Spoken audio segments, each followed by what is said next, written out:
একলব্যকে সুস্থ করে বাড়ি ফিরিয়ে নিয়ে বিন্দার সব প্ল্যান ভেস্তে দিল রাঙা। হ্যাঁ বন্ধুরা, এমনটাই দেখা যাবে, তাই সম্পূর্ণ জানতে ভিডিওটিতে লাইক দিয়ে চ্যানেলটি সাবস্ক্রাইব করে দেখতে থাকুন। নতুন পর্বে দেখতে পাবেন একলব্য বেঁচে আছে শুনে কপালে চোখ উঠে যায় বিন্দার। তখন তো পুরো ভয় পেয়ে যায় বিন্দা আর বলে, কি বলছে এসব? একলব্য বেঁচে আছে? ওইদিকে দেখা যাবে বিন্দা প্রচন্ড রকমের ভয় পেয়ে আছে। এদিকে একলব্যর মনে পড়ে যায় যে সেই বয়স্ক লোকটা কার মতো দেখা যায়, কে হতে পারে। তখনই রাঙাকে বলে, রাঙা, সেটা আহিরের লোক ছিল না, অন্য কেউ হবে। তখন রাঙা বলে, পুরান বাবু তুই মনে কর কে ছিল। ওইদিকে দেখা যাবে সার্থকী আর ময়না সবটা বাড়িতে শুনতে পায়। শুনেই ভয় পেয়ে যায় আর বলে, একলব্য বেঁচে আছে? তাহলে তো আমাদের সব প্ল্যান শেষ, এবার তো আর আমরা বাড়ি বিক্রি করতে পারবো না, এবার কি হবে? তখন ময়না বলে, জানি না, তবে আমি কিন্তু দিদির সঙ্গে মিলে কোনো রকম কোনো চক্রান্ত করিনি, আমি কিন্তু জেলে যেতে পারবো না। তখন সার্থকী বলে, চুপ করো তো। তারপরে সার্থকী বিন্দাকে ফোন করে আর ফোন করে সবটা জানায় আর বলে, বৌদি, এখানে তো একলব্য বেঁচে আছে আর একলব্য তো বাড়িতে ফিরে আসবে। তখনই বিন্দা বলে, কি বলছো তুমি? তুমি চিন্তা করো না, তুমি ওই দিকটাতে খেয়াল রাখো, আমি দেখছি সত্যি সত্যি রাঙা একলব্যকে ফিরিয়ে আনলো কিনা।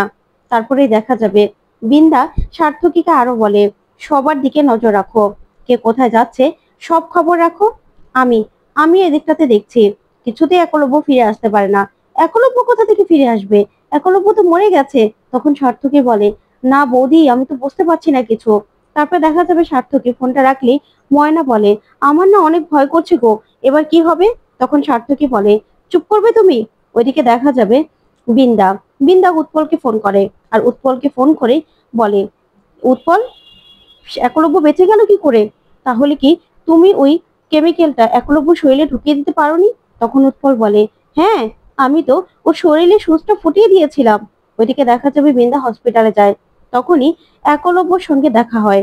তখন তো একলব্য বিন্দাকে দেখেই প্রচন্ড ভাবে রেগে যায়, বলে, বড় বৌদি তুমি এখানে? তখন বিন্দা বলে, হ্যাঁ তুমি বেঁচে আছো? সত্যি? আমি তো জানিই না, তুমি কি করে বেঁচে গেলে একলব্য? তখন একলব্য বলে, কেন, তুমি কি ভেবেছিলে আমি বেঁচে থাকবো না, আমি মরে যাব? তখন বৃন্দা বলে, মানে কি বলছো তুমি? তখনই একলব্য বলে, হ্যাঁ বড় বৌদি, তুমি তো এটাই চেয়েছিলে তাই না, যে আমি মরে যাই? তখন বৃন্দা এই কথা শুনে ভয় পেয়ে যায়। তখন রাঙা বলে, হ্যাঁ রে বড় বৌদি, তুই উড়ান বাবুকে শরীরে কেমিক্যাল ঢুকিয়ে দিয়েছিলি, কেউ একজনকে বয়স্ক বানিয়ে সাজিয়ে, তাই তো? তখন তো এই কথাগুলো শুনে সভ্য প্রচন্ড ভাবে রেগে যায় বিন্দার উপর আর বলে, বিন্দা, তুমি এসব কিছু করেছো? তখন বিন্দা বলে, না, আমি তো না, সার্থকী। তখন সার্থকী বলে, বড় বৌদি, একদম আমাকে ফাঁসানোর চেষ্টা করবে না, তুমি আমাকে ফাঁসাতে চাইছো, তাই তো? তখনই বিন্দা বিন্দার কথা শুনে ময়না বলে, দেখো, আমাদের কিন্তু একদম ফাঁসানোর চেষ্টা করবে না। তখন বিন্দা বলে, ঠিক আছে, আমি হাত জোর করে ক্ষমা চাইছি, তোমাদেরকে আমি ফাঁসাতে চাইবো না, তবে তোমরা না মুখটা বন্ধ রাখো, তোমরা কোনো রকম কিচ্ছু বলবে না, কিচ্ছু না। সভ্য যাই বলুক না কেন, সভ্য না একটা বোকা, সভ্যকে আমি যা খুশি তাই বুঝিয়ে দিতে পারবো, কিন্তু তোমরা চুপ করে থাকো। তখনই দেখা যাবে একলব্যকে নিয়ে রাঙা বাড়ি ফিরে আসে। তখন তো একলব্য এসেই বলে, এই সব চক্রান্ত বড় বৌদির। তখন তো বিন্দা প্রচন্ড ভাবে ভয় পায়।